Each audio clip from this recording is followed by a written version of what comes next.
Hello student, welcome to this digital class. In today's class, we are going to brief about the fundamental principles of organization behavior. ಇದನ್ನು ನಾವು fundamental concepts of organization behavior ಅಂತ ಕೂಡ ಕರೀತೇವೆ. So fundamental concepts ಅಂದ್ರೆ ಏನು ಮಕ್ಕಳ? ಇದು ಮೂಲಭೂತವಾದ ಪರಿಕಲ್ಪನೆಗಳು ಅಂತ. ಅಂದರೆ ನೀವು ಯಾವುದೇ ಡಿಸಿಪ್ಲಿನ್ ತಗೊಳ್ಳಿ, ಯಾವುದೇ ಸಬ್ಜೆಕ್ಟ್ ತಗೊಳ್ಳಿ, ಆ ಸಬ್ಜೆಕ್ಟ್ಗಳು, ಆ ಡಿಸಿಪ್ಲಿನ್ಗಳು ಅದರದೇ ಆದಂಥ ಕಾನ್ಸೆಪ್ಟ್ಗಳ ಮೇಲೆ ಮತ್ತು ಅದರದೇ ಆದಂಥ ಒಂದು ಅಸಂಪ್ಷನ್ ಮೇಲೆ ಡಿಪೆಂಡ್ ಆಗಿರುತ್ತೆ.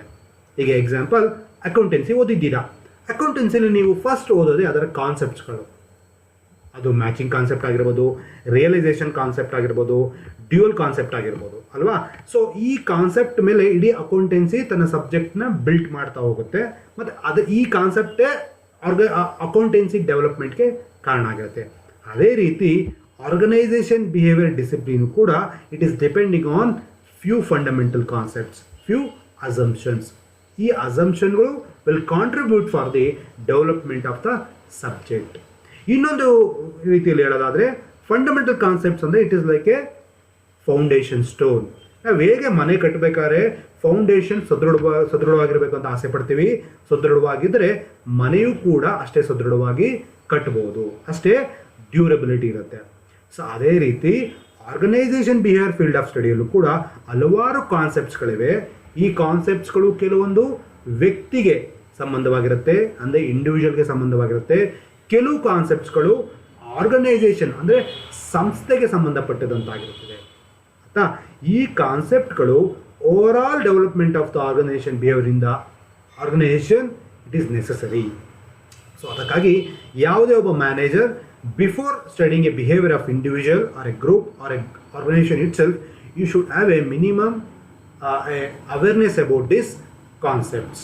ನಾನು ಆಗಲೇ ಹೇಳಿದಂತೆ ಈ ಕಾನ್ಸೆಪ್ಟ್ಸ್ಗಳು ಪೀಪಲ್ಗೆ ಸಂಬಂಧಪಟ್ಟಿತ್ತು, ಅಂದರೆ ಇಂಡಿವಿಜುವಲ್ ಪರ್ಸನ್ಗೆ ಸಂಬಂಧಪಟ್ಟಿದ್ದಾಗೂ ಇರುತ್ತೆ, ಮತ್ತು ಆರ್ಗನೈಸೇಷನ್ ಸಂಬಂಧಪಟ್ಟಂತಹ ಕೂಡವೂ ಆಗಿರುತ್ತೆ. ಸೊ ಈ ಪರಿಕಲ್ಪನೆಗಳನ್ನ ಸ್ಟಡಿ ಮಾಡೋದು which is need of the hour for any manager before going at with the organization implementation in the organization. ಹಾಗಾದರೆ ಯಾವ್ಯಾವಪ್ಪ ಈ ಪ್ರಿನ್ಸಿಪಲ್ಸ್ಗಳು ಅಥವಾ ಯಾವ್ಯಾವಪ್ಪ ಈ ಕಾನ್ಸೆಪ್ಟ್ಸ್ಗಳು ಅಂದರೆ, ನಮಗೆ ಹಲವಾರು ಕಾನ್ಸೆಪ್ಟ್ಸ್ಗಳಿವೆ. ಅದರಲ್ಲಿ ಮೊದಲನೇದು individual differences, whole person, caused behaviour, human dignity, social system, mutuality of interests ಇವೆಲ್ಲ ಬರ್ತಾ ಹೋಗುತ್ತೆ. ನೀವು ನೋಡಿದಂಥ 4 ಅಂದರೆ individual differences, whole person, caused behaviour, human dignity ಇವೆಲ್ಲವೂ ಇಂಡಿವಿಜುವಲ್ ಒಬ್ಬ ವ್ಯಕ್ತಿಗೆ ಸಂಬಂಧಪಟ್ಟಂತಹ ಕಾನ್ಸೆಪ್ಟ್ಸ್ಗಳಾಗುತ್ತೆ. ಸೋಷಿಯಲ್ ಸಿಸ್ಟಮ್ ಮತ್ತು ಮ್ಯೂಚುಯಾಲಿಟಿ ಆಫ್ ಇಂಟ್ರೆಸ್ಟ್ಗಳು ಇದು ಆರ್ಗನೈಸೇಷನ್ಗೆ ಸಂಬಂಧಪಟ್ಟಂತಾಗುತ್ತೆ. ಮತ್ತು ನೀವು ನೋಡ್ತಾ ಇರುತ್ತೆ ಹೊಲಿಸ್ಟಿಕ್ ಕಾನ್ಸೆಪ್ಟ್ ಮತ್ತು ನೀಡ್ ಫಾರ್ ಮ್ಯಾನೇಜ್ಮೆಂಟ್, ಇವು ಇನ್ನಿತರ ಈ 5 ಕಾನ್ಸೆಪ್ಟ್ಗಳ ಮೇಲೆ ಡಿಪೆಂಡ್ ಆಗಿರುತ್ತೆ ಅಲ್ವಾ. ಸೊ ನಾವು ಮುಂದಿನ ಸ್ಲೈಡ್ಸ್ಗಳಲ್ಲಿ ನೋಡ್ತಾ ಹೋಗೋಣ, ಒಂದೊಂದನ್ನು ನಾವು ಬ್ರೀಫ್ ಆಗಿ ಡಿಸ್ಕಸ್ ಮಾಡ್ತಾ ಹೋಗೋಕ್ಕೆ. ಮೊದಲನೆಯ ಪರಿಕಲ್ಪನೆ ಇಂಡಿವಿಜುವಲ್ ಡಿಫ್ರೆನ್ಸಸ್ ಅಂದರೆ ವೈಯಕ್ತಿಕ ವ್ಯತ್ಯಾಸಗಳು. ಹೌದಲ್ಲ ಮಕ್ಕಳ? Every individual in the world is unique. ನಾವು ಇಡೀ ಪ್ರಪಂಚದಲ್ಲಿ ಸಿಮಿಲರ್ ಪರ್ಸನ್ನ ಕಾಣಲು ಸಾಧ್ಯವಿಲ್ಲ. ಉದಾಹರಣೆಗೆ ಈಗ ನಮ್ಮ ಕ್ಲಾಸಲ್ಲೇ ತಗೊಳ್ಳಿ, ನೀವು 20-30 ಜನ ಇದ್ದೀರಾ.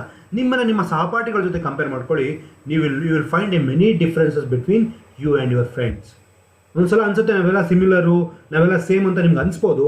But if you go deep inside and analyse, there is a difference between each individual.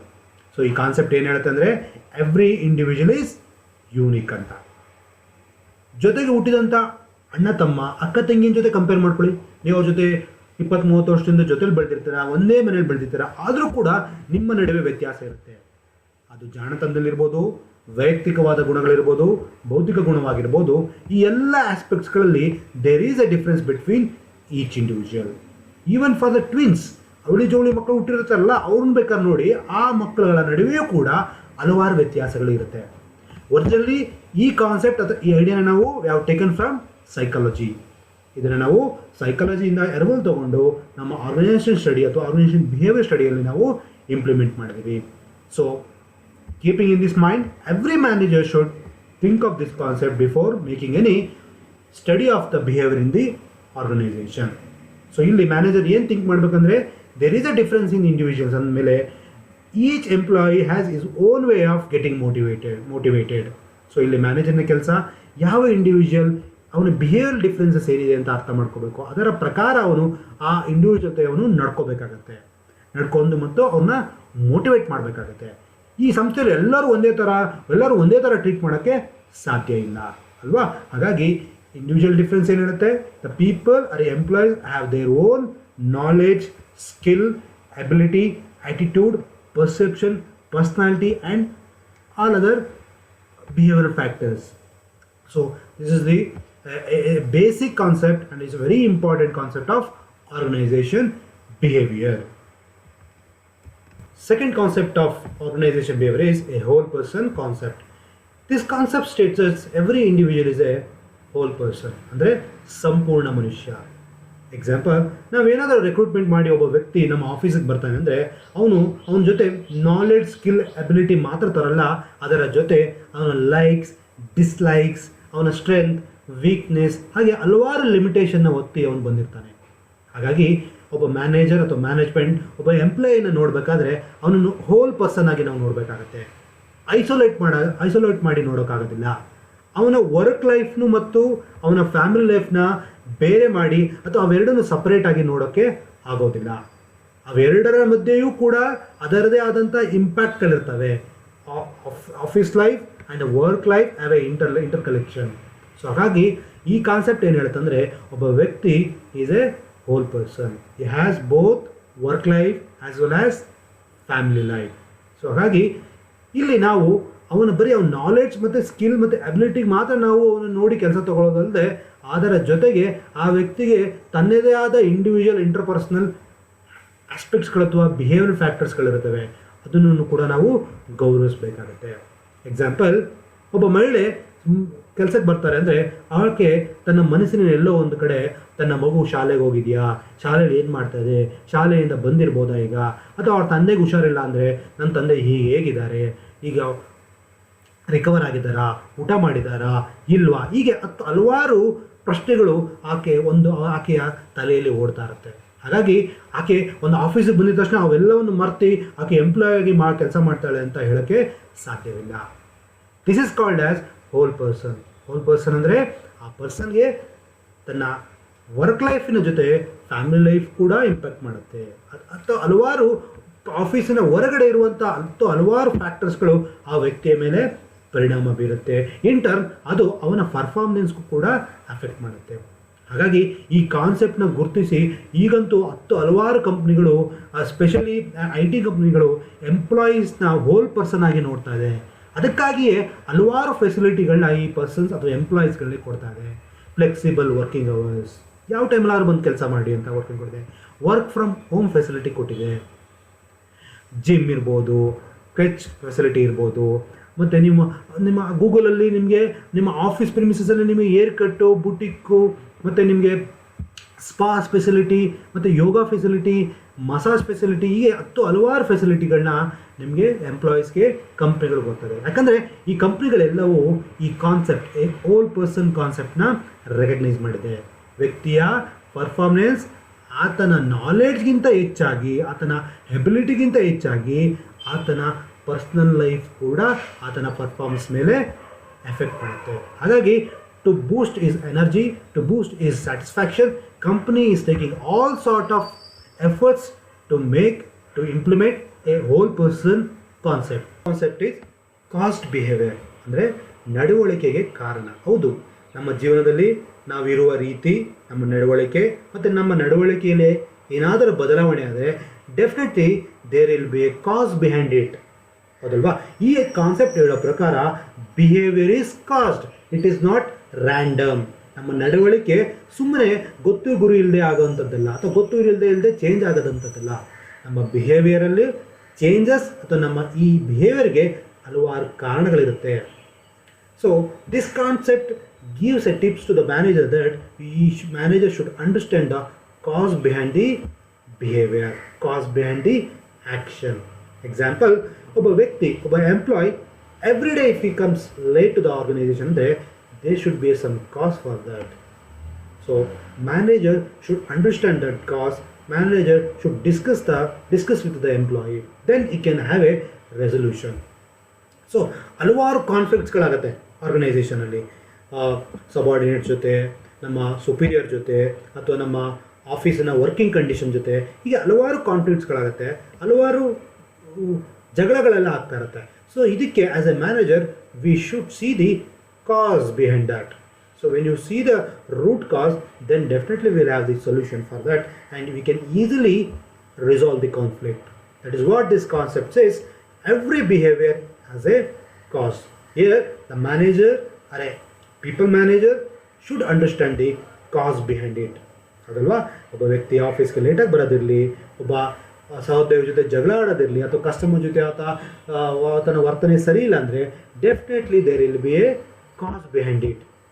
On the screen you can see the major causes of stress. Yes, ಯಾವುದೇ ಒಬ್ಬ ಎಂಪ್ಲಾಯಿ ಆರ್ಗನೈಸೇಷನಲ್ಲಿ ಸ್ಟ್ರೆಸ್ಡ್ ಔಟ್ ಆಗಿದ್ದಾನೆ ಅಂದರೆ ಅದಕ್ಕೆ ಹಲವಾರು ಕಾಸಸ್ಗಳಿರ್ತವೆ. Here is the role of managers is to identify the root ಕಾಸ್.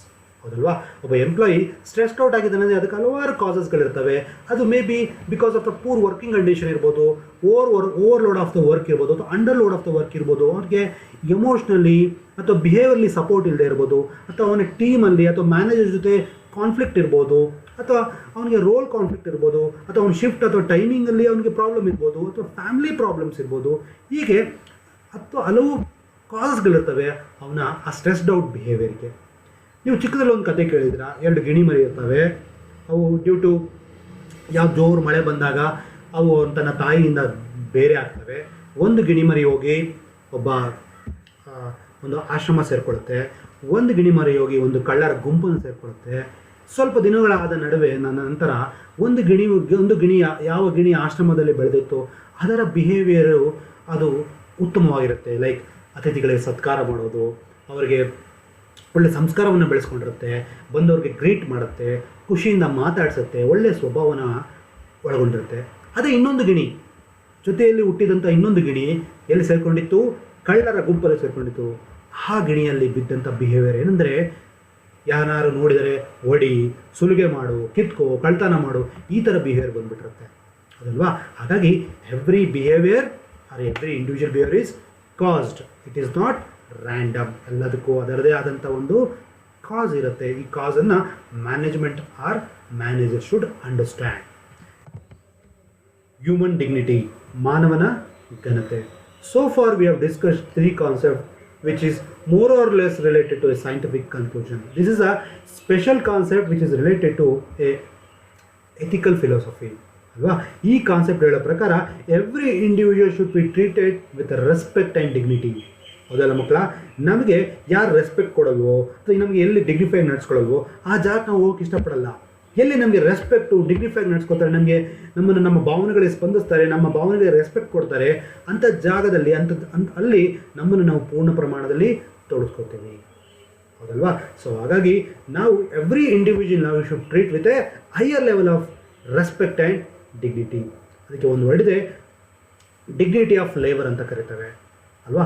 ಈ dignity of labour ಅಂದರೆ ನಾವು ಆ ವ್ಯಕ್ತಿ ಲೋವರ್ ಲೆವೆಲ್ ಜಾಬಾರು ಮಾಡಲಿ, ಮಿಡಲ್ ಲೆವೆಲ್ ಜಾಬಾರು ಮಾಡಲಿ, ಹೈಯರ್ ಲೆವೆಲ್ ಜಾಬಾರು ಮಾಡಲಿ, ಬಟ್ ಅವನಿಗೆ ಅವನದೇ ಆದಂಥ ಒಂದು ಗೌರವವನ್ನು ನಾವು ಕೊಡಬೇಕಾಗುತ್ತೆ. ಹೊರದೇಶಗಳಲ್ಲಿ ಈ ಡಿಗ್ನಿಟಿ ಆಫ್ ಲೇಬರ್ನ ಅತಿ ಹೆಚ್ಚು ಪರಿಣಾಮಕಾರಿಯಾಗಿ ಬಳಸ್ತಾರೆ.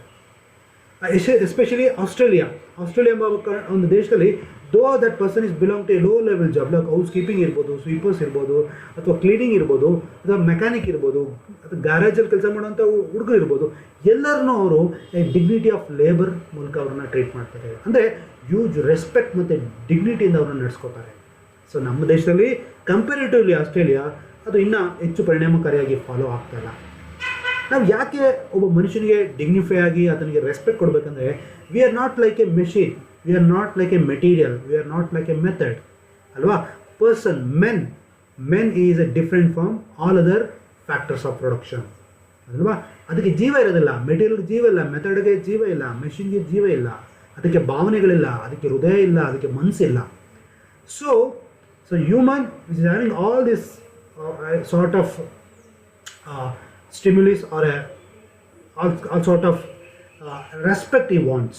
So that's why in organization, as a manager, you should treat the employee as a human first.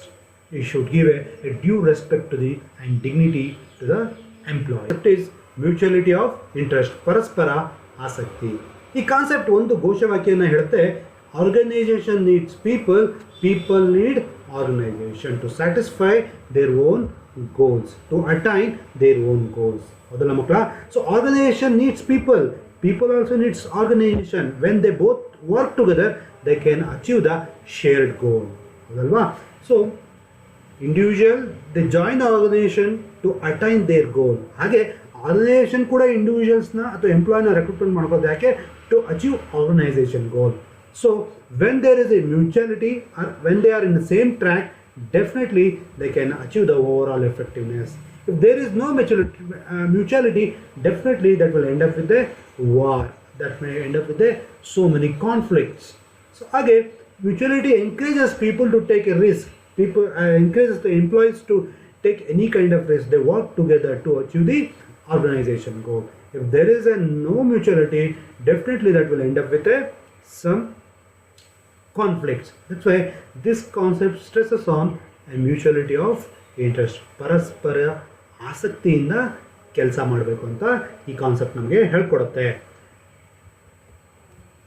Next concept is organisation as social system. ಅಂದರೆ ಸಂಸ್ಥೆಗಳು ಕೂಡ ಒಂದು ಸಾಮಾಜಿಕ ವ್ಯವಸ್ಥೆಯನ್ನು ಒಳಗೊಂಡಿರ್ತವೆ. It is right that from the sociology we come to know that organisations are social system. Social system ಅಂದರೆ ಏನು? Social ಸಿಸ್ಟಮಲ್ಲಿ we can find a complex set of human relationship. Complex set of human relationship. In organisation also, in business also we can find this set of complex human relationship. ಯಾಕಂದರೆ ಯಾವುದೇ ಒಂದು ಆರ್ಗನೈಸೇಷನ್ನ create ಮಾಡೋದು, ಅಲ್ಲಿ ಆರ್ಗನೈಸೇಷನ್ನ manage ಮಾಡೋದು, modify ಮಾಡೋದು, ಕೊನೆಗೆ ಅದನ್ನು close ಮಾಡೋದು ಕೂಡ ಪೀಪಲ್.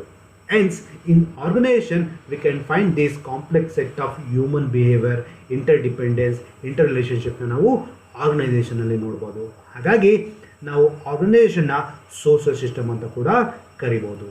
ಹಾಗೆ ಆರ್ಗನೈಸೇಷನ್ ಬಿಹೇವಿಯರು ಅಥವಾ people behaviour is governed by the set of social laws as well as psychological loss.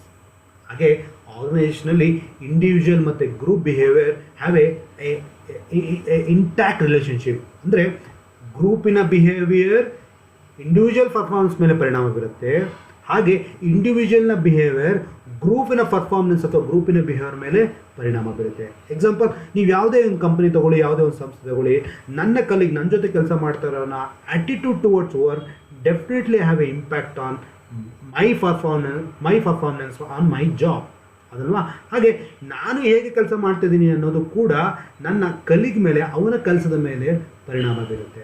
ಹಾಗಾಗಿ there is a inter connection or a interdependence of individual as well as ಗ್ರೂಪಿನ behaviour individual behaviour ಮೇಲೆ impact ಮಾಡುತ್ತೆ, ಇಂಡಿವಿಜುವಲ್ನ behaviour ಗ್ರೂಪಿನ behaviour ಮೇಲೆ impact ಮಾಡುತ್ತೆ. ಹಾಗೆ ಆರ್ಗನೈಸೇಷನಲ್ಲಿ we can find the two set of social systems. ಒಂದು ಫಾರ್ಮಲ್ ಸೋಷಿಯಲ್ ಸಿಸ್ಟಮ್, ಇನ್ನೊಂದು informal social system. Formal social system ಅಂದ್ರೇನು? According to the organisation structure, ಬಾಸ್ನ ಕೆಳಗಡೆ ಕೆಲಸ ಮಾಡುವಂಥ ಉದ್ಯೋಗಿಗಳು, ಅಥವಾ ಸೂಪರ್ವೈಸರ್, ವರ್ಕರ್, ಅಥವಾ ಮ್ಯಾನೇಜರ್ ಅಥವಾ ಕ್ಲರ್ಕ್, ಹೀಗೆ ಒಂದು ಫಾರ್ಮಲ್ ರಿಲೇಷನ್ಶಿಪ್ ಬೆಳೆಯುತ್ತೆ. ಅದಕ್ಕಿಂತ ಪರಿಣಾಮಕಾರಿಯಾಗಿರೋದು, ಅತ್ಯಂತ ಇನ್ಫ್ಲೂಯೆನ್ಸ್ ಮಾಡೋದಂದರೆ ಇನ್ಫಾರ್ಮಲ್ ಗ್ರೂಪ್. ಮಕ್ಕಳ ಯಾವುದೇ ಆರ್ಗನೈಸೇಷನ್ ಆಗಿರೋದು, ಅದು ಬ್ಯಾಂಕ್ ಆಗಿರ್ಬೋದು, ಕಾಲೇಜ್ ಆಗಿರ್ಬೋದು, ಅಲ್ಲಿ ಈ ಫಾರ್ಮಲ್ ರಿಲೇಷನ್ಶಿಪ್ಗಿಂತ ಇನ್ಫಾರ್ಮಲ್ ರಿಲೇಷನ್ಶಿಪ್ ಬೆಳೆಯೋದು ಹೆಚ್ಚು. ಇನ್ಫಾರ್ಮಲ್ ಅಂದರೆ ನಾವು ಒಂದು ಆರ್ಗನೈಸೇಷನಲ್ಲಿ ಫ್ರೆಂಡ್ಶಿಪ್ ಬೆಳೆಸ್ಕೊತೀವಿ. ನನಗೆ ತುಂಬ ನನ್ನ ಭಾವನೆಗೆ ಸ್ಪಂದಿಸೋನು, ಅಥವಾ ನನ್ನ ಜೊತೆ ಕೆಲಸ ಮಾಡೋ ಕಲೀಗ್ನ ನನ್ನ ಪ್ರಾಣ ಸ್ನೇಹಿತ ಅಂತ ಕೂಡ ಕರಿತೇವೆ. ಹಾಗೆ more than a formal relationship in the organization, informal relationship ಬಹಳ ಪರಿಣಾಮಕಾರಿಯಾದಂತಹ ಪರಿಣಾಮವನ್ನು ನಮ್ಮ ಬಿಹೇವಿಯರ್ ಮೇಲೆ ಮತ್ತು ನಮ್ಮ ಪರ್ಫಾರ್ಮೆನ್ಸ್ ಮೇಲೆ ಪರಿಣಾಮ ಬೀರುತ್ತೆ. ಹೌದಲ್ವಾ? So informal way of friendship ಇರ್ಬೋದು, ಲವ್ ಇರ್ಬೋದು, ಅಫೆಕ್ಷನ್ ಇರ್ಬೋದು, ಹೀಗೆ ಹಲವಾರು ಇನ್ಫಾರ್ಮಲ್ ರಿಲೇಷನ್ಶಿಪ್ನ ನಾವು ಈ ಸೋಷಿಯಲ್ ಸಿಸ್ಟಮ್ ಅಂದರೆ ಆರ್ಗನೈಸೇಷನ್ ಸೋಷಿಯಲ್ ಸಿಸ್ಟಮನ್ನು ನಾವು ಬೆಳೆಸ್ಕೋತೀವಿ. ಆ ಸೋಷಿಯಲ್ ಸಿಸ್ಟಮ್ನ ಇಂಪ್ಯಾಕ್ಟ್ ಆರ್ಗನೈಸೇಷನ್ ಮೇಲೆ ಭಾಳಷ್ಟಿದೆ. ನೀವು ಇದನ್ನು ಪ್ರೂವ್ ಮಾಡ್ಬೋದು. ಆಥರ್ ಸ್ಟಡೀಸಲ್ಲಿ ನೀವೊಂದು ನೋಡಿರ್ಬೋದು, bank wiring observation room experimentally ಇದನ್ನು ಪ್ರೂವ್ ಆಗಿದೆ. ಹೌದಲ್ವಾ? Bank wiring observation room experimentally Mayo ಅವರು ಕಂಡಕ್ಟ್ ಮಾಡಿದಾಗ ಅಲ್ಲಿ ಒಂದು ಗ್ರೂಪ್ ಆಫ್ 14 ಪೀಪಲ್ನ ತಗೋತಾರೆ. ಅವ್ರಿಗೆ ಒಂದು ಗ್ರೂಪ್ನ ತಗೊಂಡು ಆ ಫ್ಯಾಕ್ಟ್ರಿಯಲ್ಲಿ ಅವ್ರ ಕೆಲಸ ಏನಾಗಿರುತ್ತೆ, ವೈರ್ನ ಒಂದು ಟರ್ಮಿನಲ್ಗೆ ಅಟ್ಯಾಚ್ ಮಾಡೋದು ಅಂತ ಒಂದು ಕೆಲಸ ಇರುತ್ತೆ, ಆಯಿತಾ. ಅಟ್ಯಾಚ್ ಮಾಡೋದು, ಸಾಲ್ಡರ್ ಮಾಡೋದು ಮತ್ತು ಇನ್ಸ್ಪೆಕ್ಷನ್ ಮಾಡೋದು ಒಂದು ಕೆಲಸ. ಈ 14 ಜನಕ್ಕೆ ಕರೆದು ಹೇಳ್ತಾರೆ, ನೋಡಿಯಪ್ಪ ನಿಮಗೆ ಅವರ್ಲಿ ರೇಟಲ್ಲಿ ವೇಜ್ ಕೊಡ್ತೀವಿ, ಅಂದರೆ 1 ಅವರ್ಗೆ ಇಷ್ಟು ಸಂಬಳ ಅಂತ ನಿಮ್ಗೆ ಕೊಡ್ತೀವಿ. ಬಟ್ ನೀವು ಚೆನ್ನಾಗಿ ಆ್ಯಸ್ ಎ ಗ್ರೂಪ್ ಚೆನ್ನಾಗಿ ಕೆಲಸ ಮಾಡಿದ್ರೆ ನಿಮಗೆ ಬೋನಸ್ ಸಿಗುತ್ತೆ ಅಂತ ಹೇಳ್ತಾರೆ. ಅಂದರೆ ಇಲ್ಲಿ ಇಂಡಿವಿಜುವಲ್ ಪರ್ಫಾರ್ಮೆನ್ಸ್ಗೆ ಅವರ್ಲಿ ರೇಟಲ್ಲಿ ನಿಮಗೆ ವೇಜ್ ಕೊಡ್ತೀವಿ, ಜೊತೆಗೆ ನಿಮ್ಮ ಒಟ್ಟಾರೆ ಗ್ರೂಪ್ ಚೆನ್ನಾಗಿ ಕೆಲಸ ಮಾಡಿದ್ರೆ ನಿಮಗೆ ಬೋನಸ್ ಸಿಗುತ್ತೆ ಅಂತ ಹೇಳ್ತಾರೆ. ಸೊ ಈ ಅಸಂಪ್ಷನ್ ಏನಾಗಿತ್ತು ಈ ಎಕ್ಸ್ಪೆರಿಮೆಂಟು, ಯಾವಾಗ ನಾವು ಈ ರೀತಿ ಗ್ರೂಪ್ ಚೆನ್ನಾಗಿ ಪರ್ಫಾರ್ಮ್ ಮಾಡಿದ್ರೆ ನಿಮಗೆ ಬೋನಸ್ ಸಿಗುತ್ತೆ ಅಂತ ಹೇಳ್ತೀವಿ, ಆಗ ಇಡೀ ಗ್ರೂಪ್ ಚೆನ್ನಾಗಿ ಕೆಲಸ ಮಾಡುತ್ತೆ. ಅಂದರೆ ಒಬ್ಬ ಚೆನ್ನಾಗಿ ಕೆಲಸ ಮಾಡ್ತಾನೋ ಚೆನ್ನಾಗಿ ಪರ್ಫಾರ್ಮ್ ಮಾಡ್ತಾ ಇರುವಂಥ ಉದ್ಯೋಗಿ ಲೋವರ್ ಪರ್ಫಾರ್ಮೆನ್ಸ್ ಇರೋ ಉದ್ಯೋಗಿಗೆ ಇಂಡ್ಯೂಸ್ ಮಾಡ್ತಾನೆ ಅಥವಾ ಮೋಟಿವೇಟ್ ಮಾಡ್ತಾನೆ, ಅವನ್ನ ಹೆಚ್ಚು ಚೆನ್ನಾಗಿ ಕೆಲಸ ಮಾಡುವಂಥ ಒತ್ತಾಯ ಮಾಡ್ತಾರೆ. ಅದರಿಂದ ಗ್ರೂಪಿನ ಪರ್ಫಾರ್ಮೆನ್ಸ್ ಜಾಸ್ತಿ ಆಗುತ್ತೆ, ಅದರಿಂದ ಹೆಚ್ಚು ಬೋನಸ್ಸು ಪಡ್ಕೊಳ್ಳೋಕ್ಕೆ ಉದ್ಯೋಗಿಗಳು ಕಾಲಿಡ್ತಾರೆ ಅಂತ ನಾವು ಅಂದ್ಕೊಂಡ್ರು, ಅಥವಾ ಈ ಎಕ್ಸ್ಪೆರಿಮೆಂಟಲ್ಲಿ ಒಂದು ಅಸಂಪ್ಷನ್ ಮಾಡಿಕೊಂಡ್ರು. But after the observation it is surprising, ಅದು ಹಾಗಾಗಲಿಲ್ಲ. ಇಲ್ಲಿ after the observation, after the experiment and the observation, it is come to know that more than economic needs, more than economic satisfaction, people want being a social being ಮತ್ತು social needs ಮತ್ತು social satisfaction ಬಗ್ಗೆ ಹೆಚ್ಚು ಗಮನ ಕೊಡ್ತಾರೆ. So ಇಲ್ಲಿ ನಾವು ಅಂದ್ಕೊಂಡಂಗೆ ಬೋನಸ್ಗೋಸ್ಕರ ಎಲ್ಲರೂ ಹೆಚ್ಚು ಚೆನ್ನಾಗಿ ಕೆಲಸ ಮಾಡ್ತಾರೆ ಅಂತ ಅಂದ್ಕೊಂಡ್ವಿ, ಬಟ್ ಅದು ಇಲ್ಲಿ ಪ್ರೂವ್ ಆಗಲಿಲ್ಲ. ಇಲ್ಲಿ ಏನಕ್ಕೆ ಪ್ರೂವ್ ಆಗಲಿಲ್ಲ ಅಂದರೆ, ಯಾಕಂದರೆ ಇಲ್ಲಿ ಎಂಪ್ಲಾಯೀಸ್ಗಳು ಏನು ಥಿಂಕ್ ಮಾಡೋದು, they gave a more importance to the social being than the economic needs. ಅಂದರೆ ಇಲ್ಲಿ ಏನು ಮಾಡಿದ್ರು, ಈ ಗ್ರೂಪ್ ಆಫ್ ಪೀಪಲ್ ಏನು ಥಿಂಕ್ ಮಾಡೋದು ಅಂದರೆ, a fear of unemployment, a fear of increasing standard output, and also a protection of slower ವರ್ಕರ್ಸ್ಗೋಸ್ಕರ ಏನು ಮಾಡಿದ್ರು, ತಮ್ಮ ಔಟ್ಪುಟನ್ನು ಅವರು ಜಾಸ್ತಿ ಮಾಡಲೇ ಇಲ್ಲ. ಅಂದರೆ ನಾವು ಹೆಚ್ಚು ಪ್ರೊಡಕ್ಷನ್ ಮಾಡ್ತಾ ಹೋದಂಗೆ ಅನ್ಎಂಪ್ಲಾಯ್ಮೆಂಟು ಆಗುತ್ತೆ. ಅನ್ಎಂಪ್ಲಾಯ್ಮೆಂಟ್ ಆದರೆ ನಮ್ಮಲ್ಲೇ ಯಾರೋ ಒಬ್ಬರಿಗೆ ಕೆಲಸ ಕಳ್ಕೊತಾರೆ ಎಂಬ ಒಂದು ಸೋಷಿಯಲ್ ಕನ್ಸರ್ನ್ಗೋಸ್ಕರ ಏನು ಮಾಡ್ತಾರೆ, ಅವರು ಅವರ ಔಟ್ಪುಟ್ನ ಕಮ್ಮಿ ಮಾಡ್ತಾ ಬರ್ತಾರೆ. ಬೋನಸ್ಗೋಸ್ಕರ ಅವರು ಹೆಚ್ಚು ಮಾಡಲಿಲ್ಲ ಅಲ್ವಾ. ಹಾಗೆ ನಾವೇನಾದರೂ ಜಾಸ್ತಿ ಔಟ್ಪುಟ್ಟನ್ನು ಕೊಟ್ಟರೆ ಸ್ಟ್ಯಾಂಡರ್ಡ್ ಅಂದರೆ ಮಿನಿಮಮ್ ಟಾರ್ಗೆಟ್ ಏನು ಕೊಡ್ತಾರೆ ಅದು ಫ್ಯಾಕ್ಟ್ರಿಯವರು, ಮ್ಯಾನೇಜ್ಮೆಂಟ್ ಅವರು ಜಾಸ್ತಿ ಮಾಡಿಬಿಡ್ತಾರೆ ಅಂತ ಒಂದು ಫಿಯರ್ಗೆ ನಮ್ಮ ಗ್ರೂಪ್ ಆಫ್ ಪೀಪಲ್ ಏನು ಮಾಡಿದ್ರು, ಅವರು ಆ ಸಂಸ್ಥೆ ಹೇಳಿದಂತಹ ಔಟ್ಪುಟ್ನ ಮಾಡೋಕ್ಕೆ ಹೋಗಲಿಲ್ಲ.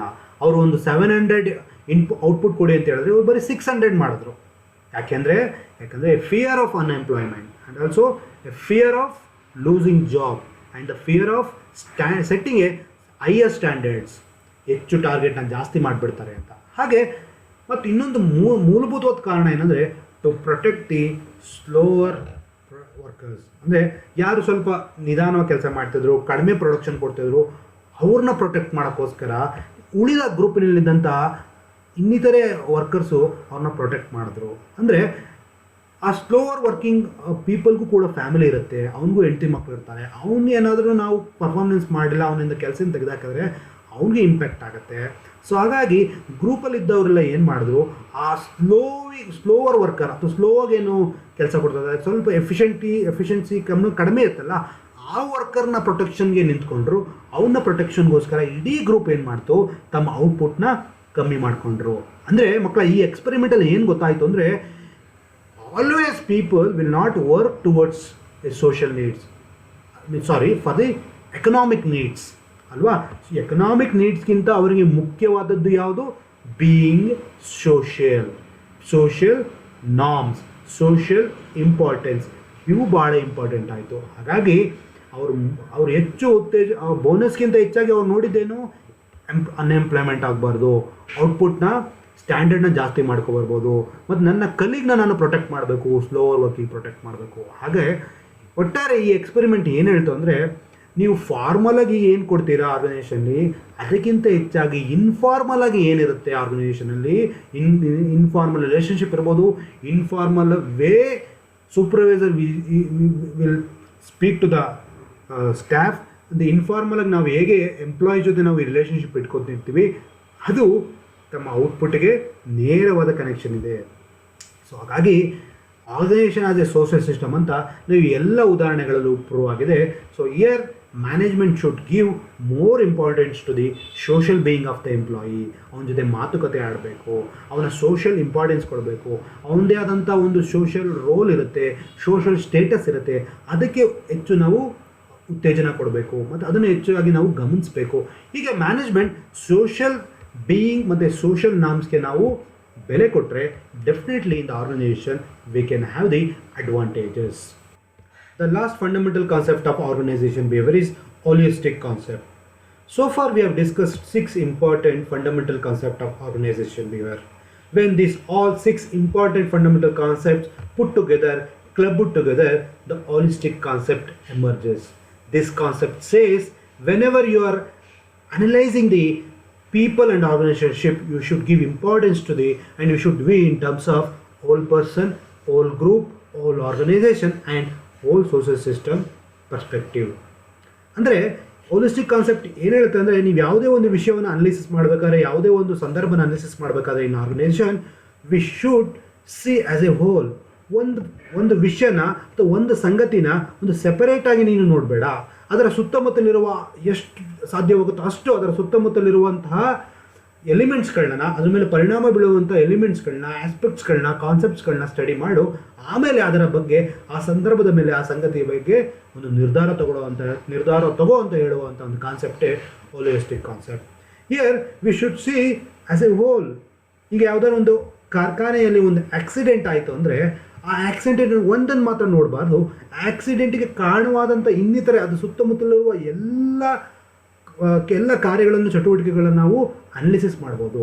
ಅದಕ್ಕೆ ಏನು ಕಾರಣ ಇರ್ಬೋದು, ಅದು ಹ್ಯೂಮನ್ ಎರರಿಂದ ಆಗಿದೆಯಾ, ಮೆಕ್ಯಾನಿಕಲ್ ಎರರಿಂದ ಆಗಿದೆಯಾ, ಎಲೆಕ್ಟ್ರಿಕ್ ಎರರಿಂದ ಆಗಿದೆಯಾ, ಅಥವಾ ಇದಕ್ಕೆ ಇನ್ಯಾವುದಾದರೂ ಸಂಗತಿಗಳು ಇದಕ್ಕೆ ಕಾರಣ ಆಗಿದೆಯಾ ಅಂತ ನೋಡಿ ಒಂದು ಪರ್ಟಿಕ್ಯುಲರ್ ಆಗಿ ಅದನ್ನು ಅನಲಿಸಿಸ್ ಮಾಡಿ ಅದರ ಸುತ್ತಮುತ್ತಲಿರುವ ಹಲವಾರು ಅಂಶಗಳನ್ನು ಅನಲಿಸಿಸ್ ಮಾಡಿ ಒಂದು ನಿರ್ಧಾರ ತಗೊಳ್ಳೋದನ್ನ ನಾವೇನಂತೀವಿ ಹೋಲಿಸ್ಟಿಕ್ ಕಾನ್ಸೆಪ್ಟ್ ಅಂತ ಹೇಳ್ತೇವೆ. So here this concept main aim is we should see the problem as a whole, not isolate ಆಗಿ ನೋಡಬಾರ್ದು. ಒಂದು ಪ್ರಾಬ್ಲಮ್ನ ಒಂದು ಪ್ರಾಬ್ಲಮ್ ಆಗಿ ನೋಡಬಾರ್ದು, ಅದರ ಸುತ್ತಮುತ್ತಲಿರುವ ಅದಕ್ಕೆ ಪರಿಣಾಮ ಬೀರುವಂಥ ಹಲವಾರು ಕಾರಣಗಳನ್ನು ಅನಾಲಿಸಿಸ್ ಮಾಡಿ ಅದನ್ನು ಹೋಲ್ ಕಾನ್ಸೆಪ್ಟಲ್ಲಿ ನಾವು ಥಿಂಕ್ ಮಾಡಿ ಡಿಸಿಷನ್ ತಗೋಬೇಕಂತ ಹೇಳುವಂಥ ಕಾನ್ಸೆಪ್ಟೇ holistic concept. It's a time to summarize so far whatever we learned. In today's class we have discussed about the fundamental concepts of organization behavior. Like any other disciplines, even OB has its own fundamental concepts. ಈಗ ನೀವು accountancy ನೋಡಬೇಕು, ಅಕೌಂಟೆನ್ಸಿಲಿ ಅದರದೇ ಆದಂತಹ ಕಾನ್ಸೆಪ್ಟ್ಸ್ಗಳಿದೆ, conventions ಇದೆ. ಅದೇ ರೀತಿ OBಯಲ್ಲೂ ಕೂಡ ಹಲವಾರು ಕಾನ್ಸೆಪ್ಟ್ಸ್ ಇವೆ. ಈ ಕಾನ್ಸೆಪ್ಟ್ಸ್ಗಳು it is like a foundation stone. It will help to develop and guide the discipline. ಹಾಗೆ ಆರ್ಗನೈಸೇಷನ್ ಬಿಹೇವಿಯರ್ಲ್ಲೂ ಕೂಡ ಹಲವಾರು ಕಾನ್ಸೆಪ್ಟ್ಸ್ ಇದೆ. ಕೆಲವು ಕಾನ್ಸೆಪ್ಟ್ಸ್ಗಳು ಇಂಡಿವಿಜುವಲ್ ಮೇಲೆ ಡಿಪೆಂಡ್ ಆಗಿರುತ್ತೆ, ಅಂದರೆ ಇಂಡಿವಿಜುವಲ್ಗೆ ರಿಲೇಟೆಡ್ ಆಗಿರುತ್ತೆ. ಕೆಲವು ಕಾನ್ಸೆಪ್ಟ್ಸ್ಗಳು ಆರ್ಗನೈಸೇಷನ್ ಲೆವೆಲಲ್ಲಿ ಡಿಪೆಂಡ್ ಆಗಿರುತ್ತೆ. ನೀವು ನೋಡ್ತಿರೋ ಹಾಗೆ individual difference, whole person, caused behaviour, human dignity are related to individual behavior ಅಥವಾ ಇಂಡಿವಿಜುವಲ್ ಲೆವೆಲ್ಗೆ ರಿಲೇಟ್ ಆಗಿರುತ್ತೆ. ಅದೇ ರೀತಿ ಮ್ಯೂಚುಯಾಲಿಟಿ ಆಫ್ ಇಂಟ್ರೆಸ್ಟ್ ಮತ್ತು organization as social system it is related to organization level. So ಈ ಕಾನ್ಸೆಪ್ಟ್ಸ್ಗಳು ಇದು ಡೆಫಿನೆಟ್ ಆಗಿರೋದಿಲ್ಲ. ಲೈಕ್ ಎ ಪ್ಯೂರ್ ಸೈನ್ಸ್, ಇದು ಎಲ್ಲ ಕಡೆಯೂ ಈ ಕಾನ್ಸೆಪ್ಟು ಒಂದು ಯೂನಿವರ್ಸಲ್ ಆಗಿ ಅಪ್ಲೈ ಆಗಲ್ಲ. It depends upon the situation. So ಹಾಗಾಗಿ whenever you are studying behaviour in the organisation, when you are implementing OB techniques and the concept, all management should have this concept in their mind. Whenever they are practicing OB, they should have this concept in their mind. They should give importance to this concept. Thank you so much.